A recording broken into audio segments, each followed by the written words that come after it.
আমি যে টপিকটা নিয়ে আজকের ঐতিহাসিক চট্টগ্রামের প্যারেড ময়দানের তাফসিরুল কোরআন প্রোগ্রামে আলোচনা করব সেটা হচ্ছে সূরাতু আন-নাহলের 90 নম্বর আয়াত নিয়ে কিছু কথা আমরা উপস্থাপন করবার চেষ্টা করব ইনশাআল্লাহ। এই আয়াতটা অনেক কম্প্রিহেন্সিভ একটা আয়াত। সাইয়েদনা আব্দুল্লাহ ইবনে মাসউদ রাদিয়াল্লাহু তাআলা আনহু উনি বলেছেন ইন্নাহা মিন আজমাই আয়াতিল কোরআন, এটা কোরআনের সবচেয়ে জামে মানে আয়াত। যদিও ছোট্ট আয়াত, অল্প কিছু কথামালা, কিন্তু তিনি বলতেন এটা কোরআনের সবচাইতে জামে মানে সবচেয়ে কম্প্রিহেন্সিভ একটা আয়াত, যেখানে শব্দ কম কিন্তু এটার দোতনা, এটার আবেদন, এটার মিনিং অনেক বেশি। এই আয়াতে আল্লাহ তাআলা বেসিক্যালি আমাদেরকে তিনটা বিষয়ে আদেশ করেছেন আর তিনটা বিষয়ে বারণ করেছেন, মানে নিষেধ করেছেন। 3 do's and 3 don'ts, do's and don'ts, তিনটা আদেশ, তিনটা নিষেধ। এই ছোট্ট একটা আয়াতে গোটা ইসলামী শরিয়ার the gist, the cream of the creams, গোটা ইসলামী শরিয়ার মূল নির্যাসকে আল্লাহ ঢুকিয়ে দিয়েছেন। তিনটা আদেশ আর তিনটা নিষেধ। আসুন আমরা সরাসরি কোরআন থেকে শুনি, সবাই পড়ুন। আউযু বিল্লাহি মিনাশ শাইতানির রাজীম। বিসমিল্লাহির রহমানির রহিম। ইন্নাল্লাহা ইয়া'মুরু বিল আদলি ওয়াল ইহসানি ওয়া ইতা'i যিল কুরবা ওয়া ইয়ানহা আনিল ফাহশাই ওয়াল মুনকারি ওয়াল বাগই ইয়া'ইযুকুম লা'আল্লাকুম তাযাক্কারুন। আল্লাহ তাআলা ইরশাদ করছেন ইন্নাল্লাহা ইয়া'মুরু বিল আদলি ওয়াল ইহসান, নিশ্চয় আল্লাহ তাআলা তোমাদেরকে ন্যায় বিচারের আদেশ দেন, সদাচরণের আদেশ দেন, নিকটাত্মীয়দেরকে দানের আদেশ দেন। আদেশ কয়টা? নিশ্চয় আল্লাহ তাআলা তোমাদেরকে ন্যায় বিচারের আদেশ দেন, সদাচরণের আদেশ দেন, তিনি তোমাদের নিকটাত্মীয়দেরকে দানের আদেশ দেন, আর তিনি তোমাদেরকে অশ্লীলতা থেকে নিষেধ করেন, মন্দ কাজ থেকে নিষেধ করেন, অবাধ্যতা সীমা লঙ্ঘন থেকে নিষেধ করেন। তিনি তোমাদেরকে উপদেশ দেন যাতে তোমরা শিক্ষা গ্রহণ করো। সুবহানাল্লাহ। উপদেশ দিচ্ছে স্বয়ং কে? তিনটা জিনিসের আদেশ। ইয়া'মুরু বিল আদল, সুবিচার, ন্যায় বিচারের আদেশ তিনি দেন। ইহসানের আদেশ দেন, যাতে আমরা ইহসান করি, একে অপরের প্রতি সুবিচার করি, মহানুভবতা দেখায়, অনুগ্রহ দেখায়, আর নিকট আত্মীয়দেরকে যেন আমরা দান করি। এই তিনটা আদেশ তিনি দিয়েছেন। আর কোন তিনটা জিনিস থেকে তিনি বারণ করেছেন? অশ্লীলতা, ফাহশা, মুনকার, মানে সব মন্দ আর অসৎ কাজ, এগুলো থেকে তিনি আমাদেরকে বারণ করেন। ওয়াল বাগি, অবাধ্যতা, সীমা লঙ্ঘন, এই তিনটা কাজ থেকে তিনি আমাদেরকে বারণ করেন। তিনি আমাদেরকে উপদেশ দেন, স্বয়ং আল্লাহ তাআলা আমাদেরকে উপদেশ দেন যাতে করে আমরা শিক্ষা গ্রহণ করি। সুবহানাল্লাহ। আল্লাহ তাআলা প্রথমে আমাদেরকে আদেশ দিয়েছেন আদালের। ইন্নাল্লাহা ইয়া'মুরু বিল আদল, আওয়াজ করে বলুন আল আদল। আমরা উর্দু জানি, হিন্দি জানি, অনেকে ইংরেজিও জানি, কিন্তু আরবি শব্দগুলো আমাদের মুখ দিয়ে বেরোতে চায় না। আওয়াজ করে বলুন আল আদল। মাশাআল্লাহ। ইন্নাল্লাহা ইয়া'মুরু বিল আদল, আল্লাহ তাআলা আমাদেরকে আদলের আদেশ দেন। আদল অনেকে না বুঝলেও আদালত শব্দটা বুঝবেন। আদালত, আদালত, আদালত বুঝেন না? যেখানে বিচার কার্যের ফয়সালা করা হয়, কোর্ট কাচারি, আদালত, এটা তো ভেরি কমন। এটা শুনছেন না সবাই? আদালত, যেখানে ন্যায় বিচার হবে, সুশাসন হবে। কিন্তু ভাগ্যের কি নির্মম পরিহাস, ওখান থেকে মিথ্যা সাক্ষী দিয়ে মনমতো রায় দিয়ে দেয়া হয়। এগুলোর পরিবর্তন হওয়ার দরকার আছে না নাই? প্রিয় ভাইয়েরা, আদালত, আল আদল, ইংরেজিতে বলে জাস্টিস, ন্যায় বিচার, সুবিচার, সুশাসন, জাস্টিস, আল আদল, সব জায়গায় এই জাস্টিস থাকা দরকার। Justice should be prevailed in the society. The mission of all prophet was to uphold the justice. সব নবীর মিশন ছিল এই জাস্টিসকে, আদালকে, সুশাসন আর সুবিচারকে নিশ্চিত করা। পড়েন সুবহানাল্লাহ। And the core message of every divine scripture was to uphold justice. পৃথিবীর সব আসমানি কিতাবের মূল শিক্ষা ছিল এই জাস্টিসকে সমাজে এনশিওর করা, সুবিচার সুশাসনকে এনশিওর করা। তাহলে প্রিয় ভাইরা, আমরা বুঝতে পারলাম আল আদ শব্দের মানে হচ্ছে ইনসাফ বা সুবিচার বা ন্যায় বিচার। এটা হচ্ছে একটা general meaning, very general meaning. আপনি যদি ইন ডেপথ বুঝতে চান, আরো ভেতরে যান, তাহলে আদাল মানে হচ্ছে সমন্বয়, আদাল মানে হচ্ছে ভারসাম্য, ব্যালেন্স। আদাল মানে হচ্ছে মধ্যম পন্থা। সুবহানাল্লাহ পড়েন। কারণ সব সময় সমান সমান হইলেই সুবিচার হয় না। কথা কি বুঝতেছেন? ইসলামের দ্য কনসেপ্ট অফ আদাল, এটা এমন আদাল, এটা সব সময় সমান সমান নয়। যখন সমান সমান দেয়া দরকার, ইসলাম সমান সমান দেয়। যখন ব্যালেন্স করা দরকার, চেক এন্ড ব্যালেন্স, সমন্বয়, ভারসাম্য করা দরকার, তখন ইসলাম ভারসাম্য করে দেয়। এটার নাম আদাল। সুবহানাল্লাহ। সহজ করে আপনাদেরকে বুঝাই। যেমন ধরুন, একটা পরিবারের 3 জন সদস্য, স্বামী, স্ত্রী আর সন্তান। তাদের সকালবেলার ব্রেকফাস্টে স্বামীর, সকালের নাস্তায় স্বামীর 3টা রুটি লাগে, স্ত্রীর 2টা লাগে, আর সন্তানের 1টা রুটি লাগে। এখন আমি যদি সমান সমান করে আদল করতে চাই, সবাইকে যদি 3টা করে রুটি দেই, তাহলে স্বামী বেচারার জন্য ঠিক আছে? কি বলেন? কথা কি বুঝতেছেন না কষ্ট হয়ে যাচ্ছে? যদি সমান সমানের নিয়মে আগাই, তাহলে 3টা করে যদি রুটি দেই, স্বামীর জন্য ওকে, কিন্তু স্ত্রীর জন্য 1টা বেশি হয়ে যায়। আর সন্তানের জন্য কয়টা বেশি হয়? আচ্ছা, এই তো বুঝতেছেন, মাশাআল্লাহ। আচ্ছা, 2টা করে যদি সবাই রে দেই সমান সমান নীতিতে, তাহলে স্ত্রীর জন্য, স্ত্রী বেচারির জন্য ঠিক আছে, কিন্তু স্বামীর কয়টা কম পড়ে? আর সন্তানের বেশি হয়ে যায় কয়টা? আচ্ছা, সমান সমান নীতিতে সবাইকে যদি সকালের নাস্তার জন্য 1টা করে রুটি দেই, সন্তানের জন্য ঠিক আছে, কিন্তু স্ত্রী বেচারির কম পড়ে কয়টা? স্বামীর কম পড়ে কয়টা? 2টা। কথা কি বুঝতেছেন? আর আমি যদি স্বামীকে দেই 3টা, স্ত্রীকে দেই 2টা, আর সন্তানকে দেই 1টা, তাহলে কারো অপচয় হবে না। যার যতটুকু দরকার ঠিক ততটুকুই কাজে লাগবে। চিল্লায় বলেন ঠিক কিনা? এটাই হচ্ছে ইসলামের আদাল, যেখানে যার যতটুকু দরকার তাকে সেখানে ঠিক ততটুকু দিয়ে দেওয়ার নামই হচ্ছে আদাল। চিল্লায় পড়েন আল্লাহু আকবার।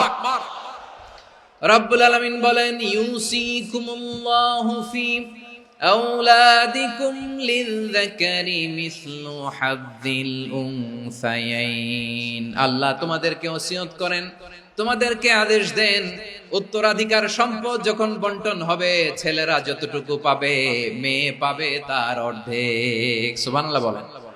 দেখেন, ছেলে যদ্দূর, মেয়ে অর্ধেক, ছেলে ডবল পাবে। আপাত দৃষ্টিতে মনে হয় এখানে অবিচার হয়েছে, কিন্তু আসলে কি অবিচার হয়েছে? আপনি বিয়ের ক্ষেত্রে যান, ওইখানে আবার ছেলে মোহরানা দেয়, মেয়ে সেখানে মোহরানা পায়। তাহলে চেক এন্ড ব্যালেন্স, ভারসাম্য, ব্যালেন্স, মধ্যম পন্থা এখানে আছে না নাই?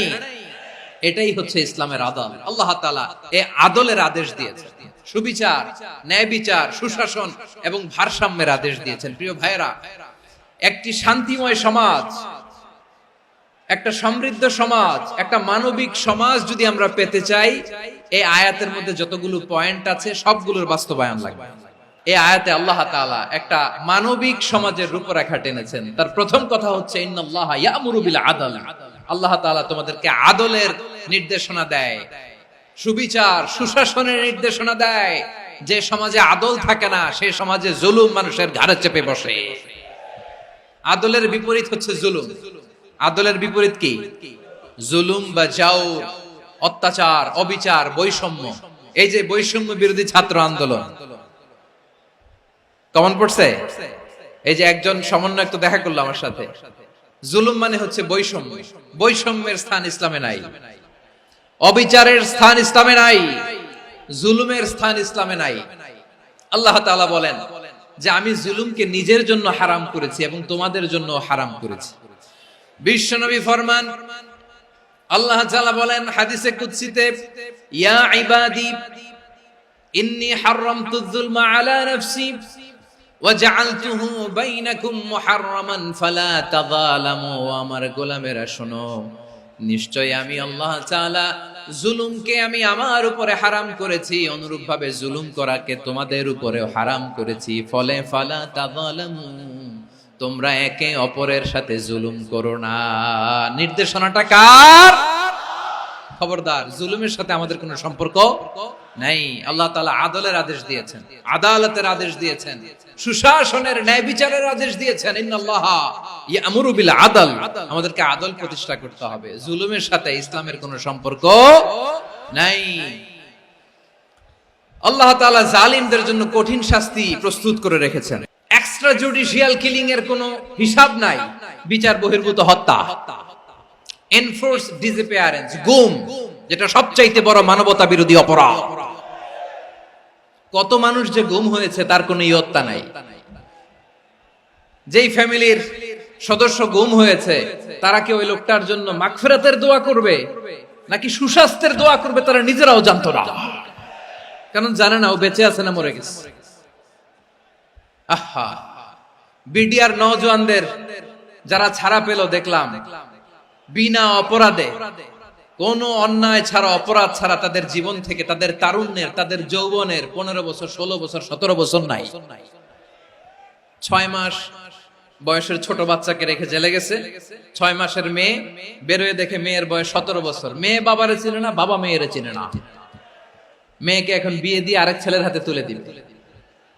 মেয়ের শৈশব বাবা দেখে নাই, মেয়ের কৈশোর বাবা দেখে নাই, মেয়ের তারুণ্য দেখে নাই। আরেক যুবককে দেখলাম 14 দিনের সংসার, 2 সপ্তাহের সংসার শেষে জেলে গেছে। কত যুবকের যে স্ত্রী চলে গিয়েছে ফ্যামিলি ছেড়ে, কারণ জানে না তো কবে আসবে, কি হবে, কেউ জানতো না।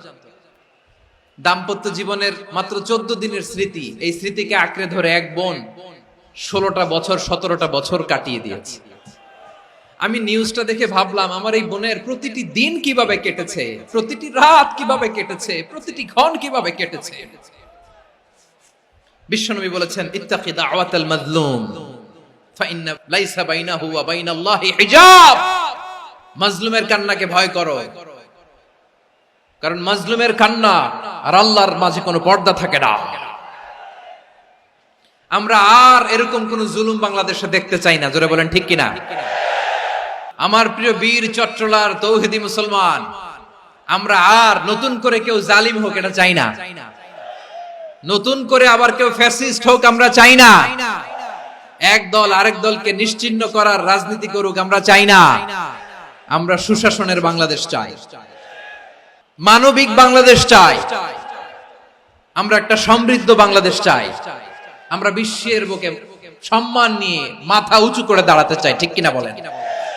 আল্লাহ বললেন, এটা যদি তোমরা চাও, একটা সমৃদ্ধ সমাজ যদি বিনির্মাণ করতে চাও, মানবিক সমাজ যদি বিনির্মাণ করতে চাও, আমি তোমাদেরকে সেজন্য প্রথমে আদালতের নির্দেশ দিলাম। ইন্নাল্লাহা ইয়া'মুরু বিল আদল, নিশ্চয় আল্লাহ তাআলা তোমাদেরকে ন্যায় বিচার, সুশাসন এটার আদেশ দেন। সুবহানাল্লাহ। আদাল, ন্যায় বিচারের আদেশ আল্লাহ তাআলা কোরআনের বিভিন্ন আয়াতে দিয়েছেন। আল্লাহ তাআলা বলছেন, ইন্নাল্লাহা ইয়া'মুরুকুম আন তুআদ্দুল আমানাতি ইলা আহলিহা ওয়া ইযা হাকামতুম বাইনান নাসি আন তাহকুমু বিল আদল ইন্নাল্লাহা নি'ম্মা ইয়া'iদুকুম বিহি ইন্নাল্লাহা কানা সামিআন বাসীরা। আল্লাহ তাআলা বললেন, আল্লাহ আদেশ দিচ্ছেন, যে ব্যক্তি আমানতের হকদার তার হাতে তোমরা আমানত পৌঁছে দাও। আর যখন তোমরা বিচার কার্য করবে, বিচার ফয়সালা করবে, আদালতের সাথে করো। সুবহানাল্লাহ বলেন। ওয়া ইযা হাকামতুম বাইনান নাসি আন তাহকুমু বিল আদল, আদালতের সাথে করবা। আল্লাহ তাআলা বলেন, যারা জাজ হবে, বিচারক হবে, তাদের যদি বাদী বিবাদীর কারো সাথে শত্রুতা থাকে, কারো সাথে যদি কোনো ধরনের রেষারেষি থাকে, আল্লাহ বলেন বিচার কার্য করতে যে ওই শত্রুতা রেষারেষির কারণে আদালতের বাইরে যে অবিচার করে বিচার করো না। ওয়ালা ইয়াজরিমান্নাকুম শানাআনু কওমিন আলা আল্লা তা'দিলু ই'দিলু হুয়া আকরাবু লিত্তাকওয়া ওয়াত্তাকুল্লাহা ইন্নাল্লাহা খাবীরুম বিমা তা'মালুন। খবরদার কোন জাতির প্রতি, কোন গোষ্ঠীর প্রতি, কোন গোত্রের প্রতি আক্রোশ যেন তোমাদেরকে ন্যায় বিচার থেকে দূরে সরিয়ে না দেয়। বরং আমি আল্লাহর আদেশ হলো ইদিলু, তোমরা আদল করো, ন্যায় বিচার করো, সুবিচার করো, সুশাসন প্রতিষ্ঠা করো। হুয়া আকরাবু লিত্তাকওয়া, এটাই তাকওয়ার সবচেয়ে কাছাকাছি। সুবহানাল্লাহ বলেন। কোরআনের বিভিন্ন আয়াতে আল্লাহ তাআলা স্পেসিফিকলি ধরে ধরে বিচার করার সময় আমরা যেন আদল করি সেটা বলেছেন। কোরআনের কোন কোন জায়গায় আল্লাহ তাআলা এই আল আদল শব্দটা ব্যবহার করেছেন। আবার একই জিনিস ইনসাফ, সুবিচার, সুশাসন, ন্যায় বিচার, ন্যায় পরায়ণতা বুঝাতে আল্লাহ তাআলা কখনো কখনো আল কিসত শব্দটা ব্যবহার করেছেন। আল্লাহ তাআলা বলেন ওয়া ইন হাকামতা ফাহকুম বাইনাহুম বিল কিসতি ইন্নাল্লাহা ইউহিব্বুল মুকসিতিন। যখন তুমি বিচার করবে, বিশ্বনবীকে উদ্দেশ্য করে অ্যাড্রেস করে বললেন, নবী হে, ইহুদিরা কোনো বিষয়ে মীমাংসার জন্য যদি আপনার দরবারে আসে, যদি বিচার করতে হয়, খবরদার অবিচার করবেন না। ফয়সালা যেটা করবেন কিসতের সাথে করবেন, ন্যায় পরায়ণতার সাথে করবেন, কারণ ইন্নাল্লাহা ইউহিব্বুল মুকসিতিন, নিশ্চয় আল্লাহ রাব্বুল ইজ্জাত ন্যায় পরায়ণশীলদেরকে বড্ড ভালোবাসেন। সুবহানাল্লাহ বলেন। ন্যায়পরায়ণ লোকদেরকে আল্লাহ তাআলা বড্ড ভালোবাসেন। অন্য আয়াতে আল্লাহ তাআলা বলছেন ওয়ানাদউল মাওয়াজিনাল কিসত লিয়াউমিল কিয়ামাতি ফালা তুযলামু নাফসুন শাইআ, আমি কিয়ামতের দিন ন্যায়পরায়ণতার মানদণ্ড স্থাপন করব, যেটাকে আমরা মিজানের পাল্লা বলি। আল্লাহ বলেন ন্যায় বিচারের মানদণ্ড কিয়ামতের ময়দানে আমি আল্লাহ স্থাপন করব। সেদিন কারো প্রতি বিন্দু পরিমাণ, এক চুল পরিমাণ অবিচার করা হবে না, কোনো অবিচার করা হবে না। সেদিন সুশাসন হবে, সুবিচার হবে, ন্যায় পরায়ণতার সাথে বিচার হবে। আওয়াজ করে পড়েন আল্লাহু আকবার। তাহলে প্রিয় ভাইরা, যে তিনটি বিষয়ে আল্লাহ তাআলা আমাদেরকে আদেশ দিয়েছেন, তার প্রথমটা হচ্ছে আদালত, ইনসাফ, সুবিচার, ন্যায় বিচার। এটা আমরা চাই কি চাই না? বিশ্বনবী ন্যায় বিচার, ন্যায় পরায়ণতা, সুশাসন প্রতিষ্ঠিত করেন কি করেন নাই? আপনারা বিশ্বনবীর সিরাত যারা পড়েছেন, আপনি দেখবেন বিশ্বনবীর সিরাতের পরতে পরতে, বাকে বাকে, সিরাতের বাকে বাকে এই আদালতের নমুনা মেলে। সুবহানাল্লাহ বলেন। ছোট্ট একটা নমুনা রাসূল সাল্লাল্লাহু আলাইহি ওয়াসাল্লামের আসসিরা আল আতরা থেকে ছোট্ট একটা নমুনা আপনাদের খেদমতে এখানে উপস্থাপন করি। বিশ্বনবী সাল্লাল্লাহু আলাইহি ওয়াসাল্লাম মক্কা বিজয় করলেন ৮ম হিজরিতে। মক্কা বিজয় শেষে তিনি কয়েক সপ্তাহ মক্কাতে অবস্থান করলেন। ইন দ্য মিন টাইম মক্কার একটা ভেরি প্রেস্টিজিয়াস এন্ড ডিগনিফাইড ফ্যামিলির নারী চুরিতে ধরা পড়ল। কিসে ধরা পড়ল? আমাদের সমাজে আসেনি এটা? আছে? ছোট না বড়? হিসাব করে শেষ করা যায় না। ৩.৫ লাখ কোটি টাকা নাই উন্নয়ন প্রকল্পের নামে। ৩.৫ লাখ কোটি টাকা লিখতে পারবেন আপনি? একটানা লিখতে পারবেন? বুঝতেছেন কত বড় সংখ্যা? বনু মাখজুমিয়া গোত্রের এক নারী মক্কায় চুরিতে ধরা পড়ল। বলেন তো চুরি করলে বিধান কি? কি কাটতে হবে?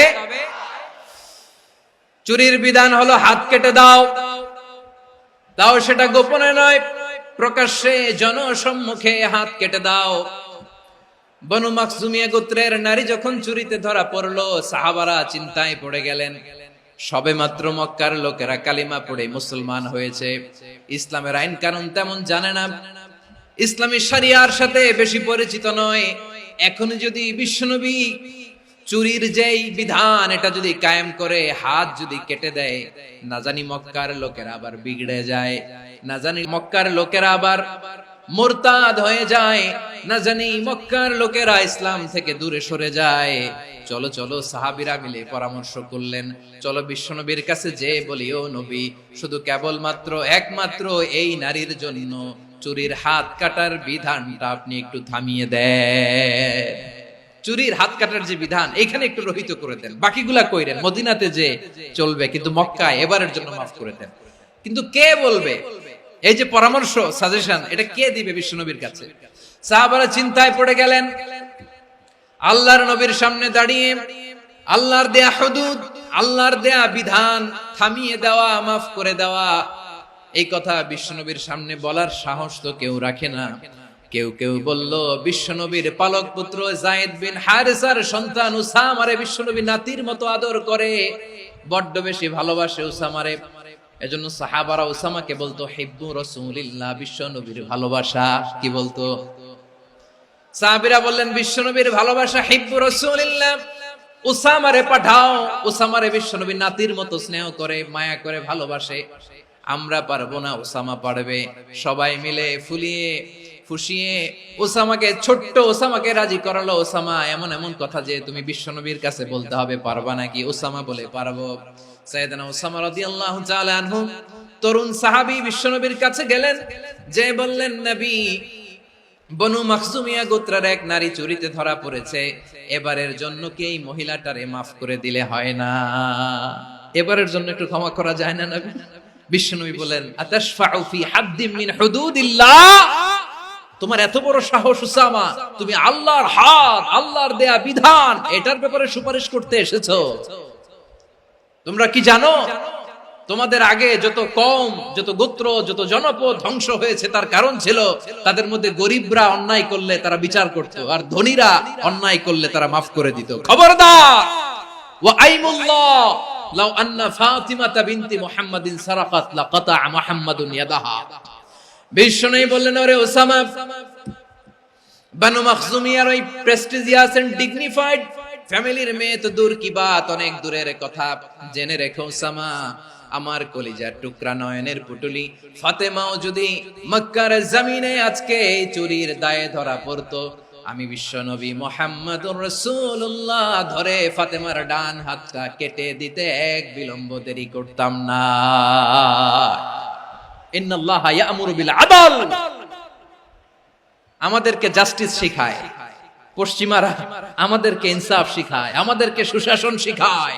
আর ইনসাফ, সুশাসন, ন্যায় বিচার, সুবিচার, জাস্টিস কারে বলে বিশ্বনবীর বায়োগ্রাফি থেকে জেনে নাও। এই ছিল বিশ্বনবী সাল্লাল্লাহু আলাইহি ইসলামের আদালতের নমুনা। আপনি যদি সাইয়েদনা ওমর ফারুকের জীবনের দিকে তাকান, এমন কঠোর, এমন বীর সেনানী ছিলেন। সাইয়েদনা ওমর ফারুক যদি রাস্তার এই মাথা দিয়ে হাঁটা শুরু করতেন, শয়তান ওমর ফারুককে দেখলে ওই রাস্তা রেখে দিয়ে অন্য রাস্তা দিয়ে হাঁটতো। সুবহানাল্লাহ। ওমর ফারুক রাদিয়াল্লাহু তাআলা কি পার্সোনালিটি ছিল, কি পার্সোনালিটি! আমাদের এলাকায় ছোট বাচ্চারা রাতে ভাত খেতে চায় না, আমার মেয়েটাও খেতে চায় না। এই এটা দিব, ওইটা দিব, আজকে মাহফিলে আসার সময় বলে দিছে লিস্ট করে এটা এটা আনতে হবে। তো ছোট্ট বাচ্চাদের অনেক বায়না থাকে, ওরা রাতে খেতে চায় না। তো মায়েরা বিভিন্ন ভয় দেখায়, এই বাঘ আসবে, বাঘ আসবে খাও, এই ভূত আসবে, ভূত আসবে খাও। আপনারা কি বলেন চট্টগ্রামে? ভূত, ভূত, ভূত আসবে, বাঘ আসবে, খাও খাও খাও, তাড়াতাড়ি খাও। তো বাচ্চারা এগুলো শুনে ভয়ে খেতে শুরু করে। মদিনার জমিনেও একই ঘটনা ঘটতো। মদিনার ছোট্ট ছোট্ট সোনামণিরা খেতে চাইতো না। তো মায়েরা বলতো, হা হুয়া ইয়াতি উমর, হা হুয়া ইয়াতি উমর, ওই যে উমর আসতেছে, উমর। ওমরে ফারুকের কথা শুনলে বাচ্চারা একেবারে ঠান্ডা। প্রভু তুমি বলেছো রাসূল দেবে না, বলনি দেবে না ওমর, বলনি দেবে না হামজা তারিক, খালিদ বিজয় সমর। প্রভু তুমি বলেছো রাসূল দেবে না, বলনি দেবে না ওমর, বলনি দেবে না হামজা তারিক, খালিদ বিজয় সমর। প্রভু তুমি বলেছো রাসূল দেবে না। আল্লাহু আকবার। ওমর ফারুক রাদিয়াল্লাহু তাআলা আনহু, ওনার কথা শুনলে গায়ের মধ্যে গুজবাম হয়, গায়ের পশমগুলো দাঁড়িয়ে যায়। সুবহানাল্লাহ বলেন। কি পার্সোনালিটি ছিল, কি ব্যক্তিত্ব ছিল! মুনাফিকরা ওমর ফারুককে জমের মতো ভয় পেত। শয়তান, খুদ শয়তান এই রাস্তা দিয়ে আসলে শয়তান অন্য রাস্তা দিয়ে হাঁটতো। ওমর ফারুক রাদিয়াল্লাহু তাআলা আনহুর জীবনে যদি দেখেন, তাহলে সেখানে আপনি আদালতের, ইনসাফের, সুশাসনের, জাস্টিসের নমুনা দেখতে পাবেন। কয়টা শুনবেন? সাইয়েদনা ওমর ফারুক রাদিয়াল্লাহু তাআলা আনহুর সন্তান আব্দুর রহমান মিশরে মদ খেয়ে মদ্যপ অবস্থায় ধরা পড়েছে। মদ খাওয়ার কারণে, মদ যদি কেউ পান করে আর যদি প্রমাণিত হয়, তার বিচার হলো 80 বেদ। আওয়াজ করে বলেন কয় বেদ? বাংলাদেশেও তো এই আইন আছে নাকি? বাংলাদেশে আছে? হ্যাঁ, মদ খাইলে 80 ব্যাট, এই আইন বাংলাদেশে চালু হোক, আমরা চাই কি চাই না? একেবারে সহজ, পানির মতো সহজ হিসাব, একেবারে সহজ। ওমরে ফারুক রাদিয়াল্লাহু তাআলা আনহুর ছেলে ভুল করে মদ পান করে ফেলেছিলেন।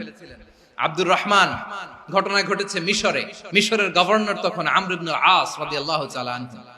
আব্দুর রহমানের ভাই যে গভর্নরকে বলল, গভর্নর যদি একটু দয়া করেন, খলিফার ছেলে আমার ভাই আব্দুর রহমান মদ্যপ অবস্থায় ধরা পড়েছে, জনসম্মুখে যদি আপনি বেত্রাঘাত করেন আমাদের প্রেস্টিজ থাকে না, যদি 80 বেত আপনি মারেন আমার কোনো কথা নাই, কিন্তু ঘরের ভেতরে মারেন।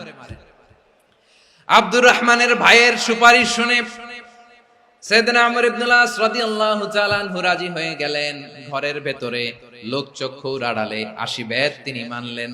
কিন্তু ঘটনাক্রমে এই কথা লুকিয়ে লুকিয়ে ঘরের ভেতরে 80 বেত মারার কথা সাইয়েদনা ওমর ফারুক মদিনা থেকে জানতে পারলেন। মদিনা থেকে তিনি ফরমান জারি করলেন, এই বিচার যেমনটি আমর ইবনে আস আদায় করেছে এটা প্রকৃতপক্ষে আদায় হয় নাই।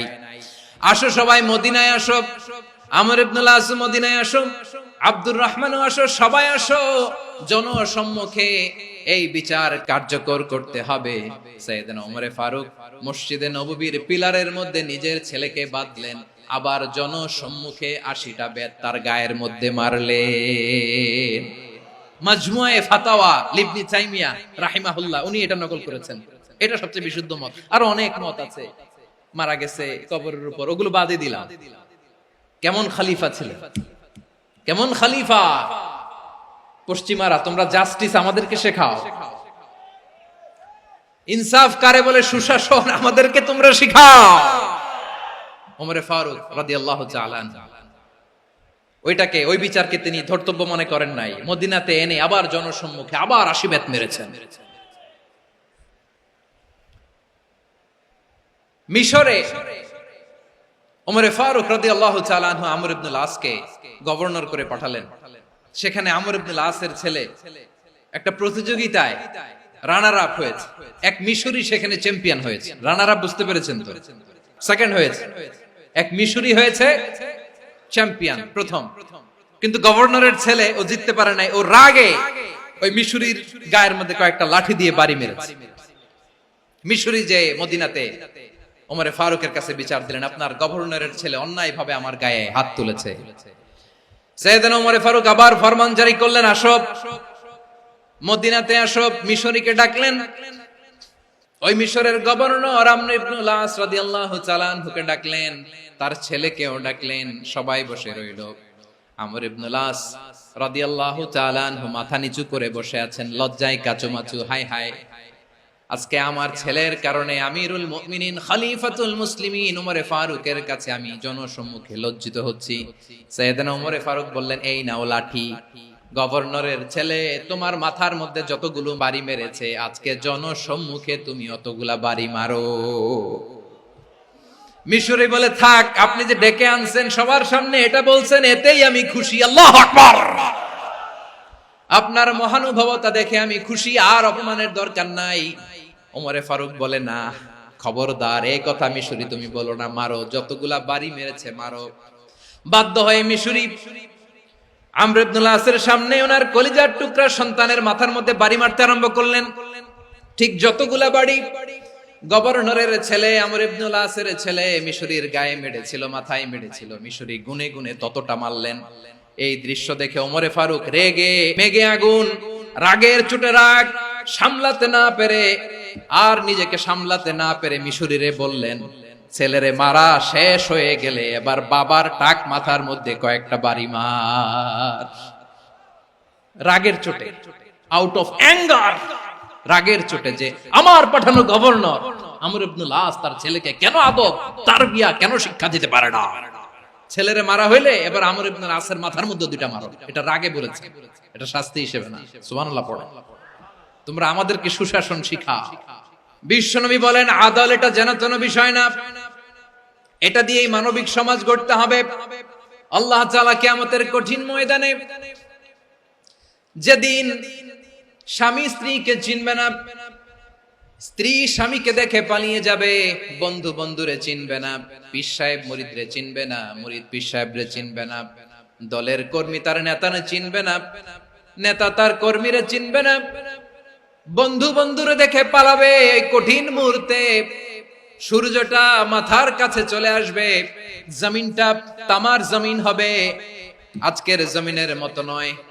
মানুষ ঘর্মাক্ত, ক্লান্ত, শ্রান্ত মাথার মগজগুলো কানের ছিদ্র আর নাকের ছিদ্র দিয়ে বেয়ে বেয়ে পড়বে। বিশ্বনবী ফরমান, কিয়ামতের ওই কঠিন ময়দানে 7 শ্রেণীর ব্যক্তিকে রব্বুল আলামিন তার আরশের নিচে ছায়া দিবেন। তার মধ্যে প্রথম শ্রেণীর ব্যক্তি হলো ইমামুন আদিল, যে ইনসাফের সাথে বিচার করে, যে জাস্টিস সমাজে সার্ভ করে, যে সুশাসন নিশ্চিত করে, ওই ইমামুন আদিল। আদিল শব্দটা বুঝছেন না? ইন্নাল্লাহা ইয়া'মুরু বিল আদল, পাইছেন? আদিল। 7 শ্রেণীর ব্যক্তিকে আল্লাহ তাআলা সুশীতল আরশের নিচে ছায়া দিবেন, যেদিন তার দেয়া ছায়া ছাড়া কোনো ছায়া থাকবে না। এর প্রথম হচ্ছে ইমামুন আদিল, ন্যায়পরায়ণ শাসক। চিল্লায় বলেন সুবহানাল্লাহ। আবার বিশ্বনবী বললেন, ইন্নাল মুকসিতিনা ইনদাল্লাহি আলা মানাবিরা মিন নূর আন ইয়ামিনির রহমান। কিয়ামতের দিন যারা ন্যায় পরায়ণ হিসেবে আল্লাহর সামনে দাঁড়াবে, কিয়ামতের দিন রব্বুল আলামিন তার আরশের ডান দিকে ওই ন্যায় পরায়ণ লোকদের জন্য আরশের ডান দিকে একটা নূরের মিম্বারে তাদেরকে বসার সুযোগ করে দিবে। আল্লাহর আরশের ডান দিকে ন্যায় পরায়ণ লোকদের জন্য আল্লাহ তাআলা নূরের মিম্বার বানাবে। চারটে কেন কথা মনে করেছেন? আল আদাল, জাস্টিস। ইন্নাল্লাহা ইয়া'মুরু বিল আদল। আল্লাহ তাআলা এই আদালতের নির্দেশনা দেন, সুবিচার, সুশাসন। প্রিয় ভাইয়েরা, এটা আমরা বাংলাদেশে চাই কি চাই না? এই যে অরাজকতা, এই যে অন্যায়, এই যে জুলুম, এই যে ইনকনসিস্টেন্সি, সমাজের অসঙ্গতির প্রধান কারণ জাস্টিস নাই, সুবিচার নাই, সুশাসন নাই। শেষবারের মতো আওয়াজ করে বলেন তো, আমরা বাংলাদেশে আদল চাই কি চাই না? তাহলে প্রথম নির্দেশনা শেষ। আল্লাহ তাআলা তোমাদেরকে আদলের আদেশ দেন। এরপরে আল্লাহ বললেন, আমি তোমাদেরকে ইহসানের আদেশ দেই। ইন্নাল্লাহা ইয়া'মুরু বিল আদলি ওয়াল ইহসান। আমি তোমাদেরকে যেমনি আদলের নির্দেশনা দেই, তেমনি ভাবে তোমাদেরকে ইহসানের নির্দেশনা দেই। ইহসান, আওয়াজ করে সবাই বলেন তো ইহসান। ইহসান মানে কারো প্রতি সফট হার্টেড হওয়া, মহানুভব হওয়া, অনুগ্রহ পরায়ণ হওয়া, অনুগ্রহশীল হওয়া, একে অপরের প্রতি দয়াদ্র হওয়া। একে অপরের প্রতি দয়াদ্র, অনুগ্রহশীল হওয়া ছাড়া মানবিক সমাজ কঠিন কালেও গঠন করা সম্ভব না। প্রিয় ভাইয়েরা, সুন্দর আচরণ দিয়ে, ইহসান দিয়ে যা জয় করা যায়, নরম আচরণ দিয়ে যেটা অর্জন করা যায়, কঠোরতা দিয়ে সেটা পারা যায় না। বিষ্ণু ঈসা ইসলাম ইহসান দিয়ে, কোমল আচরণ দিয়ে, তার অনুগ্রহ দিয়ে তিনি অনেক কাফিরের হৃদয়কে জয় করে ফেলেছেন। সাইয়েদনা সুমামা ইবনে উসাল রাদিয়াল্লাহু তাআলা আনহুর কথা মনে পড়ে যায়। তিনি ছিলেন ইয়ামামার বাদশা। মদিনাতে বিশ্বনবীকে হত্যা করার নিয়তে এসেছিলেন। গোপনে গোপনে বিশ্বনবীকে হত্যা করে আবার ইয়ামামাতে তিনি ফিরে যাবেন। কিন্তু কি অবাক করা কাণ্ড, হত্যা করতে পারে নাই, সাহাবাদের হাতে তিনি ধরা পড়ে গেলেন। সাইয়েদনা সুমামা ইবনে উসাল রাদিয়াল্লাহু তাআলা আনহু হত্যার নিয়তে আসলেন, কিন্তু হত্যা করতে পারলেন না। সাহাবারা ওনাকে ধরে ফেললেন, ধরে মসজিদে নববীর পিলারের মধ্যে বেঁধে রাখলেন। সুমামা ইবনে উসাল, সিরাত থেকে শুনে, সিরাত থেকে শোনাচ্ছি, রাদিয়াল্লাহু তাআলা আনহু ইয়ামামার অধিপতি ছিলেন। বিশ্বনবীকে হত্যার জন্য আসছেন, ধরা পড়ে গেছেন, এখন মসজিদে নববীতে বেঁধে রাখছেন। তার মানে বন্দী। এখন স্ট্যাটাস কি? বন্দী, ক্যাপটিভ। তো বিষ্ণু ঈসা ইসলাম সাহাবাদেরকে বললেন, তার খোঁজ খবর নিও, সুমামা ইবনে উসালের খোঁজ খবর নিও। সাহাবারা বলেন, ইয়া রাসূলুল্লাহ, আপনাকে হত্যা করতে এসেছে, তার তো কঠিন ক্যাপিটাল পানিশমেন্ট হওয়া দরকার, কঠিন শাস্তি হওয়া দরকার। বিশ্বনবী বললেন, না, আমি যেটা জানি তোমরা সেটা জানো না, তোমরা সুমামার সাথে ভালো আচরণ করো। বিশ্বনবী সুমামার কাছে গেলেন। প্রথম দিন যে তিনি কালেমার দাওয়াত দিলেন, ইমানের দাওয়াত দিলেন, ইসলামের দাওয়াত দিলেন, রিসালাতের দাওয়াত দিলেন, আখিরাতের দাওয়াত দিলেন। পরের দিন যে বিশ্বনবী সালাতের দাওয়াত দিলেন, যাকাতের দাওয়াত দিলেন, ইসলাম কি, কিভাবে, কেমন করে পালন করতে হয় চমৎকার আর্টিকুলেট করতে শুরু করলেন। তন্ময় হয়ে সুমামা ইবনে উসাল রাদিয়াল্লাহু তাআলা আনহু বিশ্বনবীর কথাগুলো শুনতে আরম্ভ করলো। একদিন নয়, 2 দিন নয়, টানা 3 দিন বিশ্বনবী সুমামার কাছে ইসলামকে প্রেজেন্ট করেছেন, উপস্থাপন করেছেন। আওয়াজ করে বলেন, কয় দিন? 3 দিন। 3 দিন মসজিদে নববীতে বাধা। আর সাহাবীদেরকে বললেন, তার খোঁজ খবর নিও, তোমরা যে রুটি বানাও এর মধ্যে সবচেয়ে ভালো আটার রুটিটা তারে দিও, সবচেয়ে রিফাইন্ড খেজুর, যেটা পিওর খেজুর, এটা তারে দিও। আর বিশ্বনবী নিজের উট থেকে দুধ দহন করে ওনার বাড়ির এক কর্মচারীকে বলেছেন, দুধ দহন করে সুমামার জন্য নিয়ে যেও। সুবহানাল্লাহ পড়বেন না?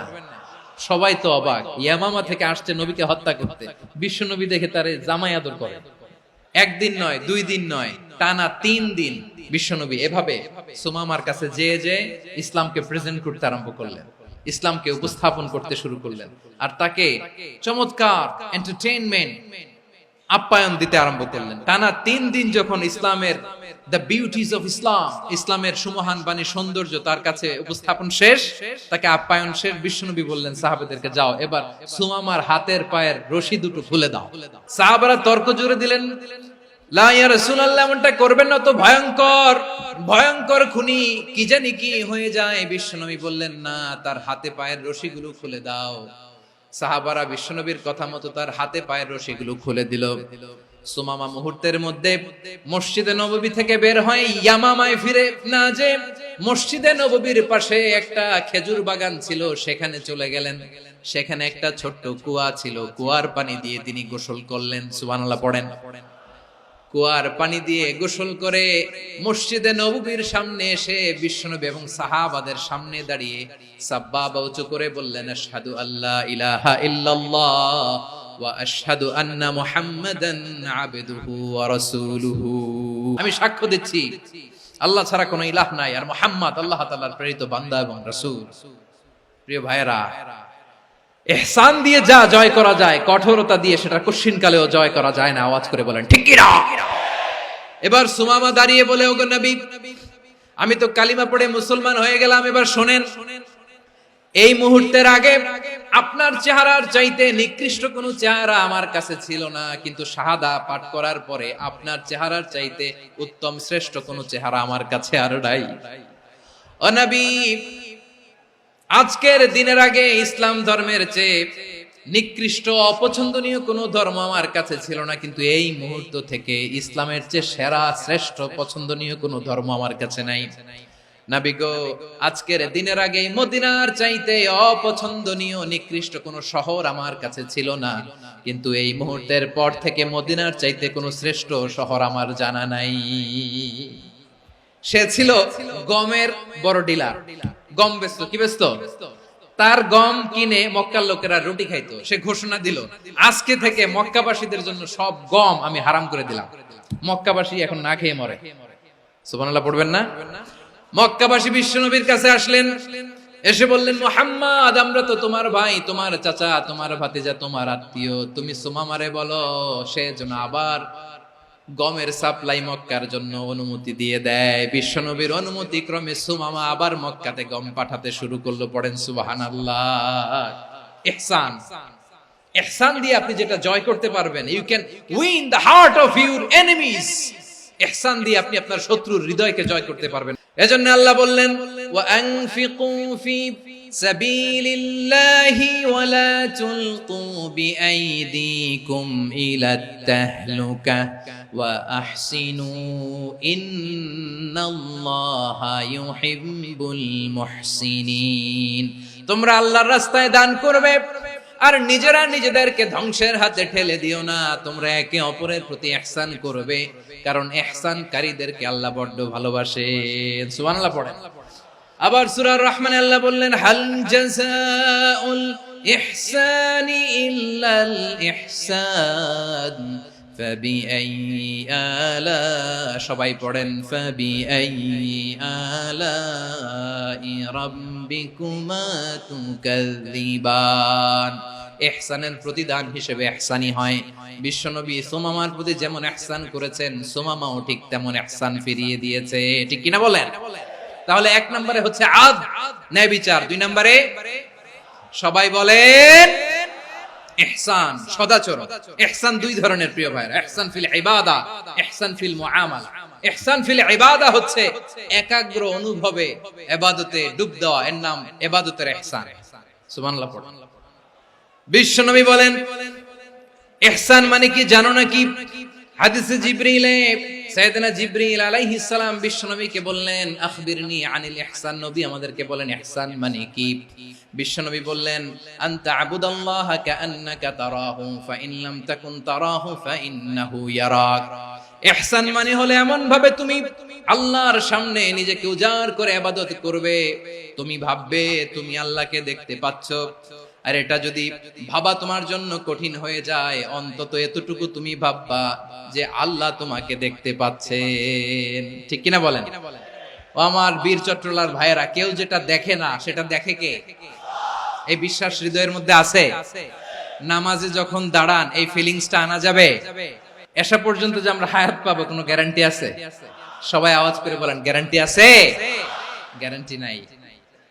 এজন্য বিষ্ণু ইসলাম বলেছেন এমন ভাবে নামাজে দাঁড়াও, ইবাদত করো, মনে করো হতে পারে এটাই আমার জীবনের শেষ নামাজ। Perform the Salah as if this is your last and final prayer। এমন ভাবে সালাতে দাঁড়াও, ভাবো হতে পারে এটাই তোমার জীবনের শেষ নামাজ। এমন ভাবে নামাজে দাঁড়াও, ভাবো এটাই শেষ নামাজ। তাহলে নামাজে একাগ্রতা বাড়ায় দিবে কে? ফলে ইবাদতের ইহসান আমাদের অর্জিত হবে।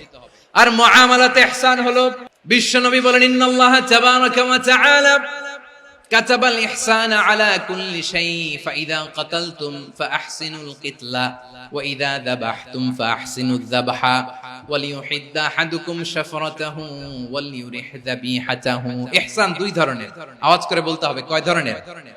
একটা হচ্ছে ইহসান ফিল ইবাদা, ইবাদতে ইহসান। ইবাদতে ইহসান কি? একাগ্র অনুভব দিয়ে ইবাদত করা, মন প্রাণ দিয়ে ইবাদত করা। আর মুআমালাতে ইহসান কি? সব কাজে, দৈনন্দিন কাজে, কর্মে, সামাজিক অ্যাক্টিভিটিতে কোমলতা প্রদর্শন করা, অনুগ্রহের সাথে সবকিছু করা। আল্লাহ তাআলা ইন্নাল্লাহা তাবারাকা ওয়া তাআলা কাতাবাল ইহসানা আলা কুল্লি শাই, তিনি সবকিছুর ব্যাপারে ইহসানকে আবশ্যক করেছেন। সবকিছু, মুমিনের সব কাজে ইহসানের পরশ থাকবে। ওয়া ইযা কাতালতুম ফাহসিনুল কিতলা, বিষ্ণুই বলেন তুমি যখন কাউকে হত্যা করো ইহসানের সাথে করো। সুবহানাল্লাহ পড়বেন না? যখন হত্যা করো তখনও ইহসানের সাথে। আচ্ছা হত্যা করবো আবার ইহসান আসবে করতে, করে তো মেরেই ফেলবো আমি। আল্লাহ, ও ভাই একজন খুন করেছে, খুনি, রাষ্ট্রীয় আইনে তার শাস্তি হয়েছে ডেথ পেনাল্টি, মৃত্যুদণ্ড। এখন মৃত্যুদণ্ড দেখে আপনি যেমনি মন চায় তেমনি মারবেন লোকটারে? ওর নাক কেটে ফেলতে পারবেন? ওর কান কাটতে পারবেন? ওর চোখ উপড়ে ফেলতে পারবেন আপনি? যেমন মন চায় তার অঙ্গহানি করা যাবে না। ইহসানের সাথে তাকে হত্যা করো। সুবহানাল্লাহ, this is Islam, this is the true essence of Islam. ওয়া ইযা যাবাহতুম ফাহসিনুয যাবহা, যখন জবাই করবে তখনও ইহসানের সাথে জবাই করো। করব জবাই, ওইখানেও নাকি ইহসান। আচ্ছা কুরবানির দিন আমরা পশুগুলোরে কি করি বলেন সবাই আওয়াজ করে? জবাই। জবাই মানে তো এটারে মেরেই ফেলতেছি, একটু পরে তো টুকরো টুকরো করে গোশতগুলো খাবো, এটারে তো খাবো, এটারে তো মেরেই ফেলবে। বিষ্ণু বলে না, জবাইয়ের মধ্যেও মুমিনের জবের ভেতরেও ইহসানের পরশ থাকা চাই। যখন জবাই করবে প্রাণীটাকে হাত পা টাইট করে বেঁধে নাও, ছুরিটাকে শার্পেন করে নাও, ধারালো করে নাও, যাতে অল্প সময়ে জবাইটা হয়ে যায়, প্রাণীটা যাতে কম কষ্ট পায়। সুবহানাল্লাহ পড়েন। দিস ইজ কল্ড ইহসান। আল্লাহ তাআলা যেমনি আদলের আদেশ করেছেন, ন্যায় বিচার, জাস্টিস এনশিওর করতে বলেছেন, সমাজে ইহসানের ব্যবহার, ইহসানের অনুশীলন তিনি করতে বলেছেন। এজন্য মুমিনের প্রতিটি কাজে, আমার চট্টগ্রামের ভাইরা আমার দিকে তাকান, খেয়াল করে শুনুন, মুমিন জীবনের প্রতিটি কাজে ইহসানের পরশ থাকা চাই। আমরা যেন আমাদের পরিবারের প্রতি ইহসান করি, আমরা যেন আমাদের কর্মচারীদের প্রতি ইহসান করি, আমরা যেন আমাদের কলিগদের প্রতি ইহসান করি, আমরা যেন আমাদের ভাইদের প্রতি ইহসান করি। মুমিন জীবনের প্রতি কাজে ইহসানের পরশ থাকার দরকার আছে না নাই? কথা বুঝতে পেরেছেন? তাহলে আল্লাহ তাআলার তিনটা আদেশ ছিল, কয়টা গেল? প্রথমে কি ছিল? আদল। দুই নম্বরে তিন নম্বরে রব্বুল আলামিন বললেন ওয়া ইতা ইদিল কুরবা, নিকটাত্মীয়দেরকে দান করো। নিকট আত্মীয়দেরকে দাও, যারা তোমাদের ব্লাড কানেকশনের আত্মীয় তাদেরকে তোমরা দাও। এখানে জেনারেলি বললেন দাও, কি দিব সেটা তিনি এখানে বলেন নাই, সেটা তিনি সূরাতুল ইসরার মধ্যে বলেছেন। আল্লাহ বলেন ওয়া আতিযাল কুরবা হাক্কাহ, নিকট আত্মীয়দেরকে তাদের অধিকার, তাদের প্রাপ্য তোমরা বুঝিয়ে দাও। দেখেন, একটা শান্তির সমাজ, একটা সমৃদ্ধ সমাজ, একটা মানবিক সমাজ গঠনের জন্য আল্লাহ তাআলা বেশি না মাত্র তিনটা অর্ডার, তিনটা ভার্ডিক্ট তিনি জারি করেছেন। এক নাম্বার সুশাসন, ন্যায় বিচার। দুই নাম্বার ইহসান। তিন নাম্বার নিকটাত্মীয়, যারা কাছের, তোমার ভেরি ক্লোজ রিলেশনশিপে আছে, তাদেরকে দাও। দাও, দিলে বাড়িয়ে দেয় কে? অনেকে দিতে চায় না, কৃপণতা করে। দিলে বাড়ায় দেয় কে? ও মিয়া, মদিনার মধ্যে সবচাইতে গরিব সাহাবী ছিল বেলাল রাদিয়াল্লাহু তাআলা আনহু। ওনার এন্টায়ার অ্যাসেট, সম্পদের পরিমাণ কতদূর জানেন? একটা লুঙ্গি। বেলাল রাদিয়াল্লাহু তাআলা আনহু, ওনার টোটাল ওয়েলথের এস্টিমেশন হচ্ছে মাত্র একটা লুঙ্গি। একটা লুঙ্গি, টোটাল ওয়েলথ এস্টিমেশন, টোটাল সম্পদের পরিমাণ বেলাল রাদিয়াল্লাহু তাআলা আনহুর কি ছিল? ওই বেলাল রাদিয়াল্লাহু তাআলা আনহুকে বিষ্ণু ইসলাম বলেছেন আনফিক ইয়া বেলাল, ও বেলাল তুমিও দাও। ওয়ালা তাখশা মিন যিল আরশি ইখলালা, আরশের অধিপতির তো কোনো ঘাটতি নাই, তুমি দিলে ওই আল্লাহ তোমারে বাড়ায় দিবে। এজন্য আমার প্রিয় ভাইয়েরা, দিলে কমে না, দিলে বাড়ে। অনেকে ধরে রাখে, নতুন কিছু নিতে পারে না, হাত দিয়ে যেটা ধরে রেখেছেন এটা দিয়ে দেন, বড় একটা ধরার সুযোগ পাবেন। জোরে বলেন ঠিক কিনা? রব্বুল আলামিন বললেন তিন নাম্বার আদেশ হলো তোমাদের প্রতি, সমাজটারে কেমন করে মানবিক সমাজ, সুন্দর সমাজ গড়বা। তিন নাম্বার আদেশ হলো ওয়া আতিদাল কুরবা হাক্কা, নিকটাত্মীয়দেরকে তাদের প্রাপ্য বুঝিয়ে দাও। এই নিকটাত্মীয়দেরকে তাদের অধিকার বুঝিয়ে দেওয়া, প্রাপ্য বুঝিয়ে দেওয়াতে আমাদের গাফলতি আছে না নাই? অনেকে দেখবেন অনেক আল্লাহওয়ালা, তাহাজ্জুদ গুজার, সেজদা দিতে দিতে কপালে কালো দাগ ফেলে দিছে, সে তার বোনের হকটা আদায় করে নাই। আছে না নাই?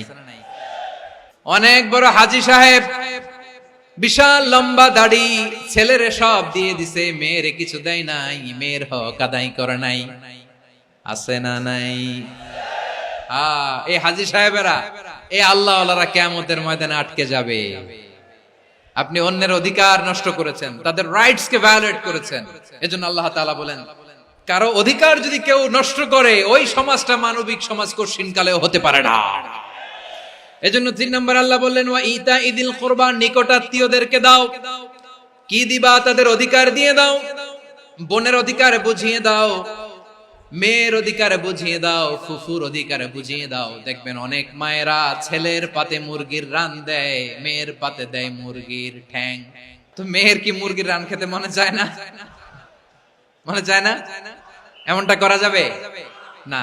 নিকটাত্মীয়দেরকে অধিকার দিয়ে দাও, নিকটাত্মীয়ের সাথে সুসম্পর্ক রাখো। আদেশটা কার? এজন্য প্রিয় ভাইয়েরা, জীবনে যদি বারাকা অর্জন করতে চান, নিকটাত্মীয়দের সাথে সুসম্পর্ক রাখতে হবে, তাদের জন্য উপহার পাঠাতে হবে। বিশ্বনবী বলেন লা ইয়াদখুলুল জান্নাতা কাতে, যে ব্যক্তি আত্মীয়তার সম্পর্ককে ছিন্ন করে দেয়, সে কঠিন কালেও আল্লাহর জান্নাতে ঢুকবে না। আপনি কি এটারে সহজ হাদিস মনে করছেন? এটা সহজ কথা? আপনি ভাবছেন আপনার নামাজ আপনারে বাঁচাতে পারবে, আপনার রোজা বাঁচাতে পারবে, আপনার তাহাজ্জুদ আপনারে বাঁচাতে পারবে? অধিকার নষ্ট করলে কিছুই আপনারে বাঁচাতে পারবে না। এজন্য নিকট আত্মীয়দেরকে দিতে হবে বেশি বেশি। বিশ্বনবী বলেন ইন্না সাদাকাতা আলাল মিসকিনি সাদাকা ওয়া আলা যির রাহিমি ইসনাতান সাদাকাতুন ওয়া সিলা। মিসকিন রে দান করলে শুধু দানের সওয়াব হয়, নিকট আত্মীয়কে দান করলে দুইটার সওয়াব হয়, সাদাকার সওয়াব হয়, আবার আত্মীয়তার বন্ধন অটুট রাখার সওয়াব হয়ে যায়। আবার বিশ্বনবী বললেন মান সাররাহু আইয়ুবসাত লাহু ফি রিজকিহি ওয়া ইনসালাহু ফি আসারিহি ফালইয়াসিল রাহিমা। যে ব্যক্তি তার রিজিকের প্রশস্ততা চায় আর হায়াতে বরকত চায়, সে যেন তার আত্মীয়ের সাথে সুসম্পর্ক রাখে। আমার প্রিয় চট্টলার ভাইয়েরা, আমাদের রিজিক বাড়ুক, এটা আমরা চাই কি চাই না? সবাই চান? হ্যাঁ, আমাদের রিজিকে প্রশস্ততা আসুক, চাই কি চাই না? আমাদের হায়াতে বরকত আসুক, আমরা চাই কি চাই না? এই দুইটা যদি চান তাহলে নিকটাত্মীয়দের সাথে সুসম্পর্ক রাখবেন। পারবেন? তাহলে সমাজটারে মানবিক সমাজ বানায় দিবে কে? তিনটা আদেশ চলে গেল। 1 নম্বরে কি ছিল? 2 নম্বরে, 3 নম্বরে নিকটাত্মীয়দেরকে দান। আল্লাহ তাআলা তিনটা জিনিসের যেমনি আদেশ করেছেন, অনুরূপভাবে তিনটা বিষয় তিনি বারণ করেছেন, নিষেধ করেছেন, ওগুলোর কাছেও যাওয়া যাবে। রাব্বুল আলামিন বলেন, ওয়ায়ানহা আনিল ফাহশাই ওয়াল মুনকারি ওয়াল বাগি। আমি যেমনি তিনটি বিষয়ে আদেশ করলাম, অনুরূপভাবে তিনটি বিষয়ে বারণ করলাম, নিষেধ করলাম। আমার 1 নাম্বার নিষেধাজ্ঞা হলো অশ্লীলতার প্রতি। ফাহশা, ওয়ায়ানহা আনিল ফাহশা, আল্লাহ তাআলা অশ্লীলতাকে নিষেধ করেছেন। কোন জিনিসকে? সবাই বলুন, কোন জিনিসকে? যত ধরনের, যত টাইপের, যত ক্যাটাগরির অশ্লীলতা হতে পারে সব অশ্লীলতাকে হারাম করেছেন কে? ফাহশা মানে কি? কথায়, কাজে, আচরণে, কমেন্ট, ফেসবুকের কমেন্টসে যত ধরনের নোংরামো আছে, যত ধরনের অশ্লীলতা আছে, এটাকে আরবিতে বলে ফাহশা। রাব্বুল আলামিন বলেন, কুল ইন্নামা حرم ربي الفواحش ما ظهر منها وما بطن। ও নবী, আপনি বলে দেন, আমার রব প্রকাশ্য, অপ্রকাশ্য, স্পষ্ট কিংবা অস্পষ্ট, দৃশ্যমান কিংবা অদৃশ্যমান সব অশ্লীলতাকে হারাম করেছেন। সব ধরনের অশ্লীলতা হারাম। আল্লাহ তাআলা আমাদেরকে অশ্লীলতা থেকে বাঁচান। এবার বলেন, আমাদের সমাজে অশ্লীলতা আছে না নাই? অশ্লীলতা নানা ভাবে, নানা নামে, নানা মোড়কে আমাদের সমাজে আছে না নাই? সংস্কৃতির নামে, ফ্যাশনের নামে, বিনোদনের নামে, উপন্যাসের নামে, কনসার্টের নামে অশ্লীলতা আছে না নাই? আপনি দেখেছেন কনসার্ট গুলোর অবস্থা? আমাদের তরুণ তরুণীরা, আমাদের যুবক যুবতীরা, আমাদের জেনজিরা, কি অবস্থা ওইখানে? কনসার্টের নামে অশ্লীলতা আছে না নাই? ছেলে মেয়ে একে অপরকে জড়ায় ধরতেছে, একে অপরকে চুমু খাচ্ছে, প্রকাশ্যে, দিবালোকে, গণমানুষের সামনে। আল্লাহ তাআলা এই অশ্লীলতা থেকে আমাদেরকে বেঁচে থাকতে বলেছেন। রূপালী জগতের নামে অশ্লীলতা আছে না নাই? এই টার্মটা আপনারা জানেন না? রূপালী জগৎ কি জগৎ? আসলে কি রূপালী জগৎ না অন্ধকার জগৎ? আমার বোনেরা, আপনাদেরকে যে কি বলে তারা বুঝায়, রূপালী জগৎ শুনেই আপনি ভরকে যাবেন না। রূপালী জগতে যে নারী যত বেশি উলঙ্গ, সে নাকি তত বেশি সাহসী। জানেন? বলে এটা একটা সাহসী নারী, খুব সাহসী পদক্ষেপ তার। যত বেশি শরীর থেকে কাপড় নামাতে পারবে, যত বেশি বস্ত্রহীন হয়ে নিজেকে প্রেজেন্ট করতে পারবে, সে নাকি তত বেশি সাহসী। আমার চট্টলার ভাইয়েরা, শয়তানের প্রথমে এজেন্ডা ছিল বনি আদমকে বস্ত্রহীন করা। সে আদম এবং হাওয়া আলাইহিস সালামকে নিষিদ্ধ গাছের ফল খাইয়ে তাদেরকে বস্ত্রহীন করেছে। এই জামিনেও সে আমাদেরকে বস্ত্রহীন করতে চাইবে। এই রূপালী জগতের নামে তারা এটা করে। আমার প্রিয় বোনেরা, আপনি জানেন না আপনার দাম কত? ওরা আপনাদেরকে বিজ্ঞাপনের সস্তা পণ্য বানাতে চায়। ওরা আপনাদেরকে ওদের ভোগের লিপসার টুলস বানাতে চায়। ওরা আপনাদেরকে দিয়ে ওদের খায়েশ পূরণ করতে চায়। এটা আপনাদের জন্য মোটেও ডিগনিটি নয়, এটা আপনাদের জন্য সম্মান নয়। আপনার সম্মান শালীনতায়, আপনার সম্মান হেজাবে, আপনার সম্মান ভদ্রতায়, আপনার সম্মান আপনার ডিসেন্ট পোশাকে। পোশাক বলে দেয় এই নারীটা ভদ্র না অভদ্র। পোশাক বলে দেয় এই মেয়েটা কোন ঘরের মেয়ে। আপনি জানেন না? আপনারা সস্তা পণ্য বানায়, ভোগের পণ্য, বিলবোর্ডে আপনাকে উলঙ্গ করে উপস্থাপন করে। এই অশ্লীলতার সাথে ইসলামের কোন সম্পর্ক? এজন্য আল্লাহ বলেন, আমি অশ্লীলতাকে হারাম করেছি। অশ্লীলতাকে হারাম করার প্রথম কারণ হলো এর মাধ্যমে মানবতাকে অপমানিত করা হয়। কারণ মানুষের সম্মান মানুষের পোশাকে। মানুষ যখন পোশাকহীন হয়ে যায়, বস্ত্রহীন হয়ে যায়, তার সম্মান কমে যায়। ঠিক কিনা? অশ্লীলতাকে হারাম করার প্রথম কারণ হচ্ছে মানুষ মানুষকে অপমান করে। একটা নারী, সে তো সম্মানিত, নারী যে কত সম্মানিত নারীরা এটা বুঝেই নাই। বিশ্বনবী বলেন আদ-দুনিয়া কুল্লুহা মাতা ওয়া খায়রু মাতা'আদ দুনিয়া আল মারআতুস সালিহা। আমার বোনেরা, 5টা প্যান্ডেলে আপনারা এলইডিতে আমার আলোচনা শুনছেন, আমি জানি। আপনাদের এই গর্ভ যে কত দামি আপনি জানেন না। আপনার পেট থেকেই আসবে আগামী দিনের সালাহুদ্দিন আল আইয়ুবী। আপনার পেট থেকেই আসবে অনাগত দিনের ইমাম মাহদী আল মুনতাযর। আপনার পেট থেকেই আসবে অনাগত দিনের ফয়সাল, ওয়াসিম, মুগ্ধ, আবু সাইদের মতো বীর যোদ্ধা। আমার প্রিয় বোনেরা, আমার প্রিয় বোনেরা, বিশ্বনবীর কথার ওজন খেয়াল করেন। আদ-দুনিয়া কুল্লুহা মাতা ওয়া খায়রু মাতা'আদ দুনিয়া আল মারআতুস সালিহা। দুনিয়ার সবকিছুই অ্যাসেট, এর মধ্যে সবচেয়ে দামি অ্যাসেট নেককার নারী। আপনার গর্ভ যে কত দামি আপনি জানেন না। নিজের সময়টাকে কাজে লাগান, কোরআন পড়েন, সুন্নাহ পড়েন। আপনার অনেক দায়িত্ব ঘরে। You are the MD of your family. একটা family it's a very big institution. পরিবার একটা অনেক বড় প্রতিষ্ঠান। And you are the MD of your institution. আপনি এই পরিবারের MD, managing director of your family. এখানে আপনার কত দায়িত্ব। আপনি ছেলে মেয়েদেরকে তারবিয়া করবেন। আপনি আপনার স্বামীর জন্য ঘরটার জান্নাতের নীর বানাবেন। আপনার জন্য জান্নাতের ডুপ্লেক্স বাড়ি ওইখানে তৈরি করে রাখবে কে?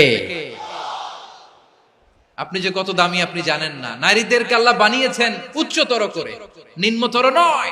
নারীদেরকে ছোট্ট জিনিস দিলে এটারে বড় করে দেয়। নারীদেরকে ভ্রূণ দিলে, শুক্রাণু দিলে নারী এটারে বাচ্চা হিসেবে উপহার দেয়, ঠিক কিনা? বিয়ের মাধ্যমে স্বামী যখন তার শুক্রাণু তার স্ত্রীকে উপহার দেয়, স্ত্রী রিটার্নে কি উপহার দেয়? ফুল ফর্ম বেবি, মানব সন্তান। দেখছেন, আপনি দিলেন একটুক, উনি দিছে বিশাল। আপনি যদি নারীকে বাজার এনে দেন, নারী এটাকে সুস্বাদু খাবারে রূপান্তর করে দেয়। আপনি তাকে একটা মুচকি হাসি দিয়ে দেন, সে তার কলিজা দিয়ে দেয়। কিন্তু যদি আপনি তার মনে কষ্ট দেন, সে আপনার জীবনকে জাহান্নাম বানায়া দেয়। নারীর মন বুঝতে পারলে নেয়ামত, বুঝতে না পারলে কিয়ামত। আমার প্রিয় বোনেরা, আপনি যে কত দামি আপনি জানেন না। অনেক দামি আপনি। আপনাদেরকে যেন ভোগের সস্তা পণ্য বানাতে না পারে, আপনাদেরকে সচেতন থাকতে হবে। তাহলে কেন আল্লাহ তাআলা এই ফাহশা, অশ্লীলতাকে হারাম করলেন? 1 নাম্বার, এতে হিউম্যান ডিগনিটি কমে। 2 নাম্বার, এতে মানুষের অধিকার নষ্ট হয়। আপনি বিয়ে করেছেন এরে, পরকিয়া করেন ওর সাথে, এরকম আছে না নাই? স্ত্রীর অধিকার নষ্ট করেছেন। আপনি বিবাহ সম্পর্কে আবদ্ধ হয়েছেন তার সাথে, আপনি পরকিয়া করেন ওই ছেলের সাথে, আপনি আপনার হাজবেন্ডের সাথে বিট্রে করেছেন। এজন্য আল্লাহ অশ্লীলতাকে হারাম করেছেন। অশ্লীলতাকে হারাম করার আরেকটা কারণ হচ্ছে আল্লাহ তাআলা এই হিউম্যান জেনারেশনকে এটাকে প্রিজার্ভ করতে চায়। হিফজুন নাসল, এটা মাকাসিদুশ শরিয়ার অনেক গুরুত্বপূর্ণ একটা মাকাসিদ, অনেক গুরুত্বপূর্ণ। আপনার নাসল, আপনার জেনারেশনকে সংরক্ষণ করা। এই যে আসতেছে ফেব্রুয়ারি, কত ফেব্রুয়ারি জানো? এটা কি বিশ্ব ভালোবাসা দিবস? হ্যাঁ, কি দিবস? এই বিশ্ব ভালোবাসা দিবসের সাথে মুসলমানদের কোনো সম্পর্ক নাই। আমার প্রিয় ভাইরা, এই যে আপনি অবৈধ সম্পর্কে জড়ালেন, কেন আল্লাহ অশ্লীলতাকে হারাম করেছে দেখেন। বলতেছিলাম যে এটা আপনার নাসল, আপনার জেনারেশন, আপনার লিনিয়েজ, আপনার বংশকে প্রিজার্ভ করা। কে কার বাবা, কে কার মা, বাবা মা জানা, প্রজন্মকে প্রিজার্ভ করা, এটা ইসলাম ওয়াজিব করে দিয়েছে। এই যে অবৈধ সম্পর্কের কারণে, বিশ্ব বেহায়া দিবসের কারণে, এগুলোর আউটকাম, আউটপুট হিসেবে মাঝে মাঝে ঢাকা মেডিকেলের ডাস্টবিনে নবজাতকের বাচ্চার কান্নার আওয়াজ শুনতে পাওয়া যায়। চট্টগ্রাম মেডিকেলের ডাস্টবিনে নবজাতকের কান্না শুনতে পাওয়া যায়। বীর চট্টলার মুসলমানেরা বুঝতে পারলে আওয়াজ করে বলেন, এই যে চট্টগ্রাম মেডিকেলে যে নবজাতকটা পাওয়া গেল, ওর বাবাকে আমাকে বলেন, ওর মাকে, ও কোন ফ্যামিলির সন্তান কেউ জানে? আপনি হিউম্যান ডিগনিটিকে অপমান করেছেন না? আপনি তার ভবিষ্যৎকে অন্ধকার করেছেন না? আপনি তার লিনিয়েজকে প্রশ্নবিদ্ধ করে দিয়েছেন না? এই জন্য আল্লাহ তাআলা অশ্লীলতাকে আমাদের জন্য হারাম করে দিয়েছেন। পড়েন সুবহানাল্লাহ। এই জন্য রাব্বুল আলামিন বলেন, কুল ইন্নামা হারামা রাব্বিয়াল ফাওয়াহিশা মা যাহারা মিনহা ওয়া মা বাতান। প্রকাশ্য অপ্রকাশ্য সব অশ্লীলতাকে হারাম ঘোষণা করে দিয়েছে কে? আবার দুনিয়ার বুকে যারা অশ্লীলতার প্রসার করে তাদের জন্য শাস্তি মজুদ রেখেছে কে? রব্বুল আলামিন বলেন, ইন্নাল্লাযীনা يحبون أن تشيع الفاحشة في الذين آمنوا لهم عذاب أليم في الدنيا والآخرة والله يعلم وأنتم لا تعلمون নিশ্চয়ই যারা বিশ্বাসীদের মাঝে অশ্লীলতার প্রচার প্রসার করতে চায় তাদের জন্য আমি মর্মন্তুদ শাস্তি প্রস্তুত করে রেখেছি, দুনিয়াতেও রেখেছি, আখিরাতেও রেখেছি। ঘোষণাটা কার?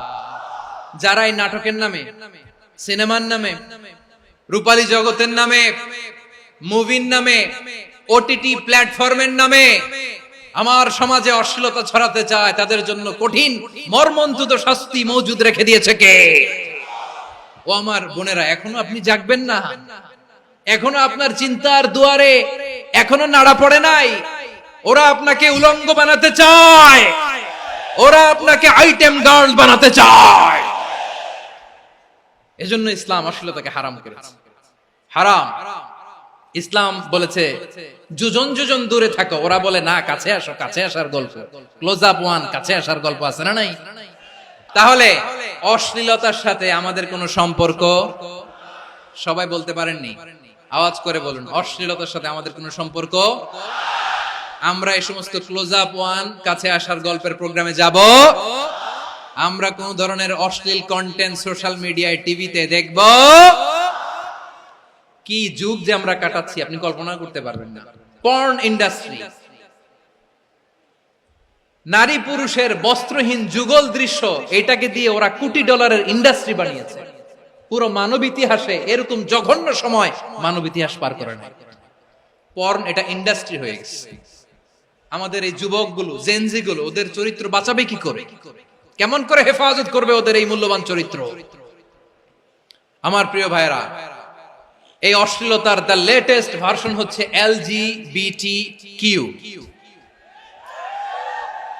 শরীফ থেকে শরীফা।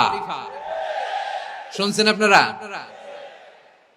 দেখতে পুরুষ, আসলেই পুরুষ, সুস্থ একজন পুরুষ, 4 সন্তানের বাবা, বলে আমি মনে মনে নারী।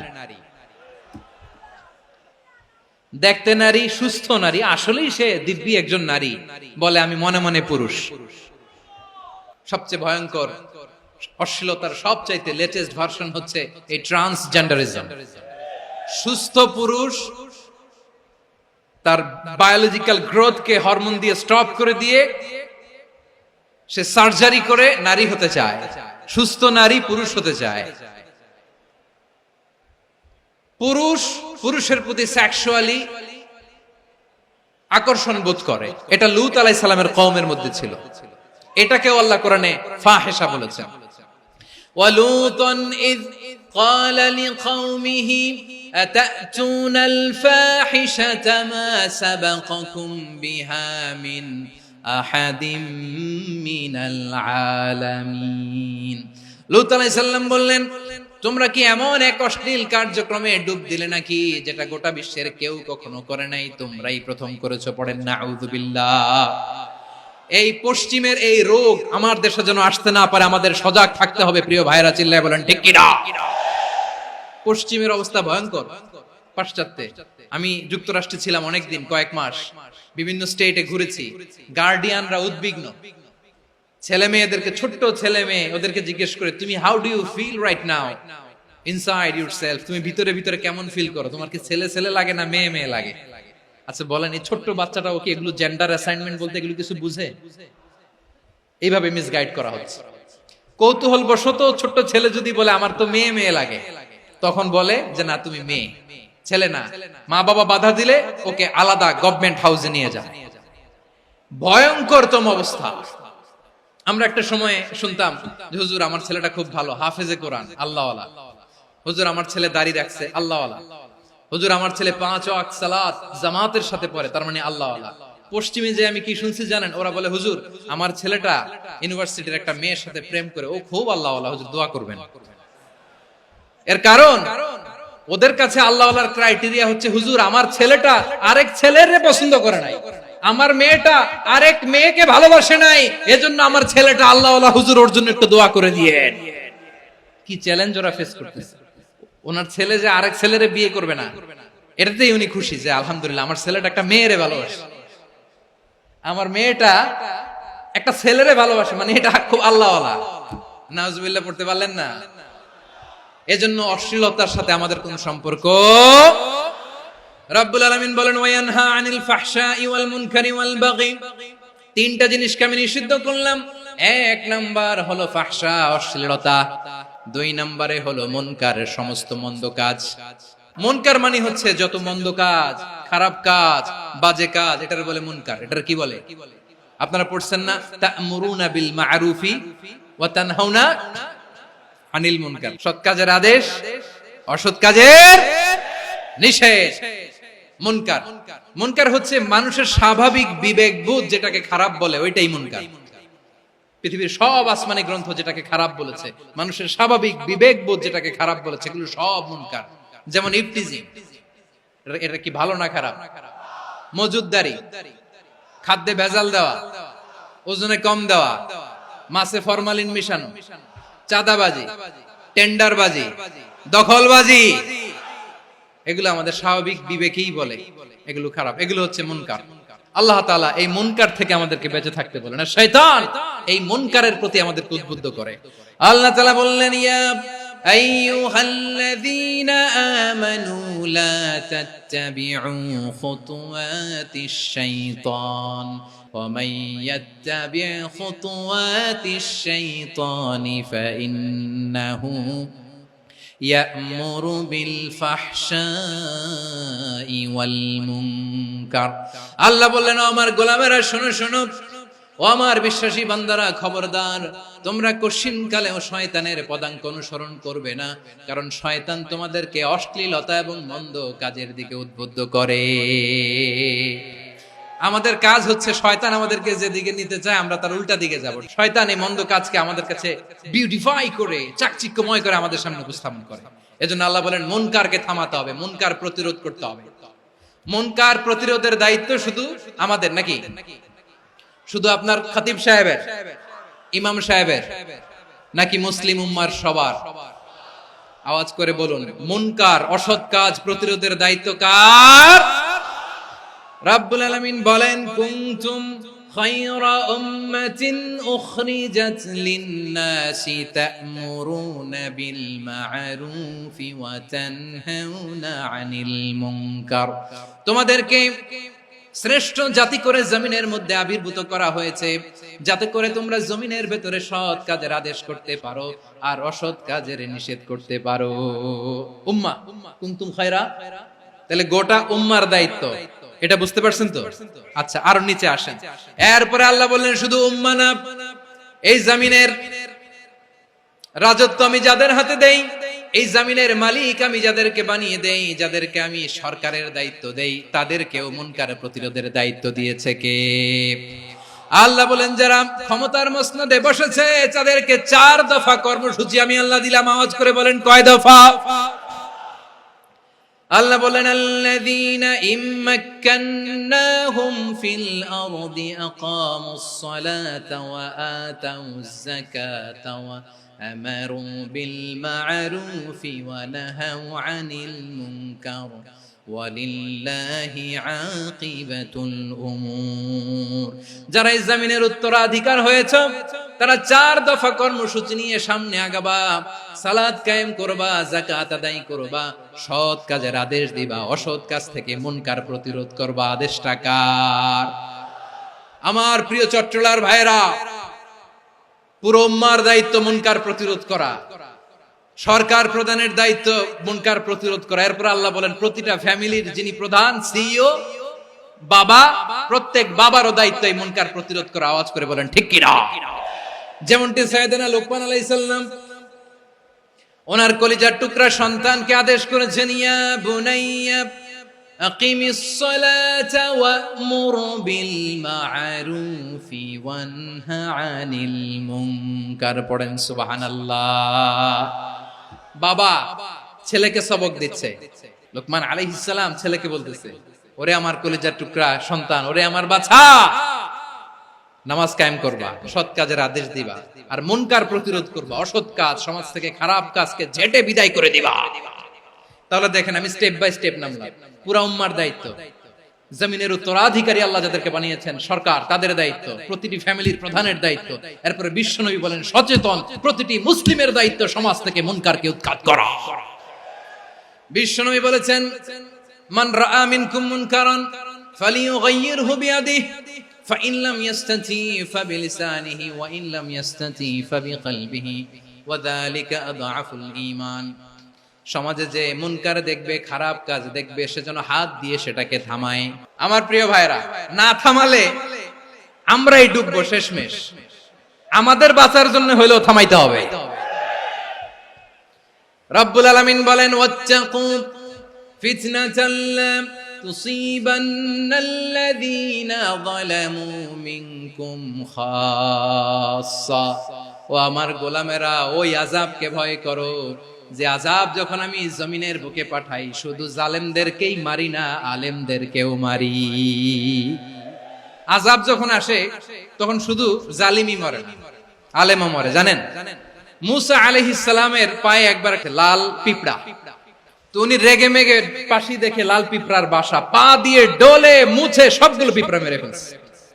এই ঘটনাটা আল্লাহ ঘটিয়েছেন এজন্য মুসা আলাইহিস সালাম ছিলেন কালিমুল্লাহ, সরাসরি আল্লাহর সাথে কথা বলতেন। তিনি আল্লাহকে জিজ্ঞেস করেছিলেন, আল্লাহ তুমি যখন কোন জনপদে আযাব পাঠাও, শাস্তি দাও, ওখানকার শুধু জালেমরাই তো মরে না, ভালো মানুষগুলাও মরে, তো আযাব দিবা মুশরিকদের উপর দিবা, অবাধ্যদের উপর দিবা, ভালো মানুষগুলোরে মারো কেন? আল্লাহ বললেন মুসা তোমার যে কামড় দিছিল পায়ের মধ্যে পিঁপড়া, কয়টা পিঁপড়া? একটা পিঁপড়া, তো সবগুলারে মারলা কেন? রেগে মেগে পুরো পিঁপড়ার বাসা ভেঙে মেসাকার করলা কেন? আমি যখন অ্যাকশনে যাই, আমি যখন শাস্তি দেই, তখন এত বাস বিচার করা হয় না, বাস বিচার করা যায় না। যখন অ্যাকশনে যাওয়া হয় ওইটা ডাইরেক্ট অ্যাকশন হয়ে যায়। চিল্লায় বলো ঠিক কিনা? এজন্য আমাদের বাঁচার জন্য হলে ওই পাপ থামাতে হবে, এই শয়তানের অট্টহাসি থামাতে হবে, অন্যায় অপরাধ সমাজ থেকে আমাদের থামাতে হবে। কারণ আযাব আসলে ওরাও মরবে, আমরাও মরব।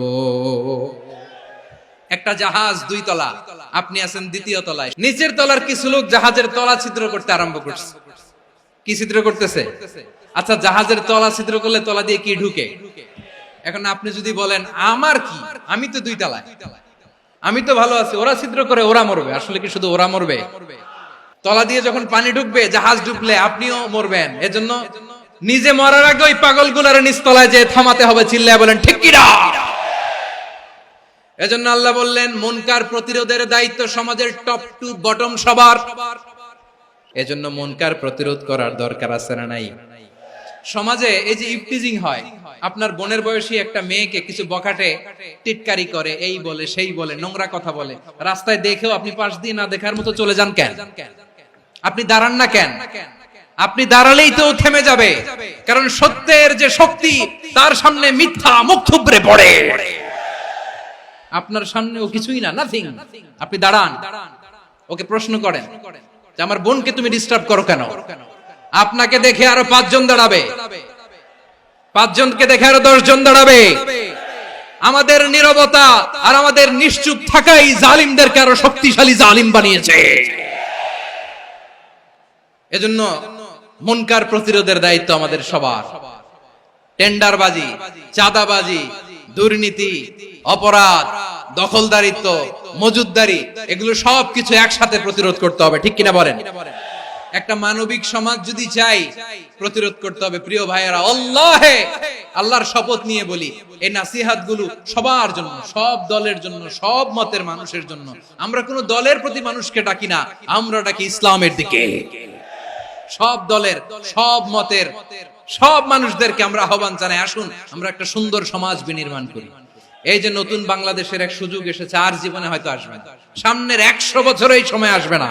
আসুন দেশটাকে আমরা সাজাই, আসুন আমরা দুর্নীতি বন্ধ করি, আসুন আমরা চাঁদাবাজি বন্ধ করি, আসুন আমরা দখলদারিত্ব বন্ধ করি, আসুন আমরা এক দল আরেক দলকে নিশ্চিহ্ন করার যে রাজনীতি, এটা বন্ধ করি। সব দলের প্রতি আমার আহ্বান, আমরা চাঁদাবাজ মুক্ত বাংলাদেশ চাই, জুলুম মুক্ত বাংলাদেশ চাই, ফ্যাসিজম মুক্ত বাংলাদেশ চাই, গুণ খুন খারাপি মুক্ত বাংলাদেশ চাই, আমরা নতুন ভোরের বাংলাদেশ চাই। ওই বাংলাদেশ পাওয়ার জন্য মুনকার প্রতিরোধে, অন্যায় প্রতিরোধে যদি বাঘের বাচ্চার মতো, আবু সাইদের মতো দুই হাত উঁচু করে বুককে টান টান করে প্রসারিত করে দাঁড়াতে হয়, রাজি আছো মুসলমান? রাব্বুল আলামিন বলেন ওয়ায়ানহা আনিল ফাহশাই ওয়াল মুনকারি ওয়াল বাগি ইয়াইদুকুম লাআল্লাকুম তাযাক্কারুন। আল্লাহ বললেন আমি অশ্লীলতাকে নিষেধ করি, আমি সব ধরনের মন্দ কাজকে নিষিদ্ধ করি, সব শেষে আমি সীমা লঙ্ঘনকে তোমাদের জন্য নিষিদ্ধ করি। নিষিদ্ধ করেছেন কয়টা জিনিস? 1 নম্বরে অশ্লীলতা, 2 নম্বরে মুনকার তথা সব মন্দ কাজ, 3 নম্বরে আল বাগি সীমা লঙ্ঘন, ক্রসিং দ্য লিমিট। সীমা লঙ্ঘন করা ভালো না। We all should know our limits. চিল্লায় বলেন ঠিক কিনা? একই আয়াতে আল্লাহ বললেন কুল ইন্নামা حرم ربي الفواحش ما ظهر منها وما بطن والإثم والبغي بغير الحق। অন্যায় ভাবে যে অবাধ্য হয়, যে সীমা লঙ্ঘন করে, তাদেরকেও আমি এটা হারাম করে দিলাম। সীমা লঙ্ঘন করা হারাম। আল্লাহ বারবার বারবার আমাদেরকে ওয়ার্নিং দেয়। যখন আমরা থামি না তখন আল্লাহ ধরে, আর যখন ধরে তখন ছাড়ে না। ধরে ধরে ধরে না, ধরলে আল্লাহ ফেরাউনকে কিন্তু হুট করে ধরে নাই, আপনারা জানেন 9 বার ওয়ার্নিং দিয়েছে। ফেরাউনকে আল্লাহ তাআলা ওয়ার্নিং দিয়েছিল কয়বার? রাব্বুল আলামিন বলেন ওয়ালাকাদ আতাইনা মূসা 9 আয়াতিন বাইয়িনাত। 9টা মুআজিজা দেখিয়েছি, 1 2 3 বারবার এইভাবে রিমাইন্ডার, ওইভাবে রিমাইন্ডার, এইভাবে নসিহত, ওইভাবে দাওয়া। ফাকুলা লাহু কাওলান লাইয়িনা, নরম করে বলো, সফট করে বলো, যত ওয়ে হতে পারে দাওয়া মেথডোলজি। মুসা আলাইহিস সালামের সব অ্যাপ্লাই শেষ, 10ম বারে যে আল্লাহ ধরছে। 10ম বারে যে ধরেছে। এজন্য আল্লাহ বলেন আমি সীমা লঙ্ঘনকে পছন্দ করি না। কোরআনের অন্য আয়াতে বাগীকে বলা হয়েছে আল ইতিদা, সীমা লঙ্ঘন যারা করে তাদেরকে আল্লাহ বলেছেন মুতাদিন। ওয়াকাতিলু ফি সাবিলিল্লাহিল্লাযীনা ইউকাতিলুনাকুম ওয়ালা তা'তাদু ইন্নাল্লাহা লা ইউহিব্বুল মুতাদিন। আমি সীমা লঙ্ঘনকারীদেরকে কোশ্চিনকালেও পছন্দ করি না। আমরা যেন সীমা লঙ্ঘন না করি, রাজি আছেন তো? যে কোনো ক্ষেত্রে ইবাদতে যেন সীমা লঙ্ঘন না করি। অনেকে আমরা ইবাদতে সীমা লঙ্ঘন করে ফেলি। বিশ্বনবী সাল্লাল্লাহু আলাইহি ওয়াসাল্লাম যেটা শিখিয়েছেন এর বাইরে যে অতিরিক্ত বুজুর্গ হতে চায়, এরকম আছে না নাই? কোন ক্ষেত্রেই সীমা লঙ্ঘন করা যাবে, এমনকি যুদ্ধ ক্ষেত্রেও না। বিশ্বনবী সাল্লাল্লাহু আলাইহি ওয়াসাল্লাম বলেন খবরদার যুদ্ধ ক্ষেত্রেও সীমা লঙ্ঘন করো না। কি সুন্দর ইসলাম আমরা পেয়েছি। বিশ্বনবী বলেন খবরদার যুদ্ধের ময়দানে কোনো নারীর গায়ে হাত তোলো না, কোনো শিশুর গায়ে হাত তোলো না, কোনো গবাদি পশু হত্যা করো না, কোনো শস্য ক্ষেত্র ধ্বংস করো না, ইবাদতরত অন্য ধর্মের কোনো সন্ন্যাসীর গায়ে হাত তোলো না। বলেন সুবহানাল্লাহ। তাহলে আমরা সীমা লঙ্ঘন করতে পারবো? প্রিয় ভাইরা, একটা সুখী, সমৃদ্ধ, শান্তির সমাজ, মানবিক সমাজ যদি আমরা গঠন করতে চাই, আমাদের আল্লাহর দেয়া কয়টা আদেশ মানতে হবে বলেন দেখি? আর বেঁচে থাকতে হবে কয়টা জিনিস থেকে? আল্লাহর আদেশ কি? 1 নাম্বার আদাল, ন্যায়পরায়ণতা। আমরা সুবিচার, সুশাসন, ন্যায় বিচার চাই কি চাই না? 2 নম্বরে কি ছিল? মাশাআল্লাহ, আমরা যেন সবার প্রতি দয়া পরবশ হই, ইহসান করি। 3 নম্বরে কি ছিল?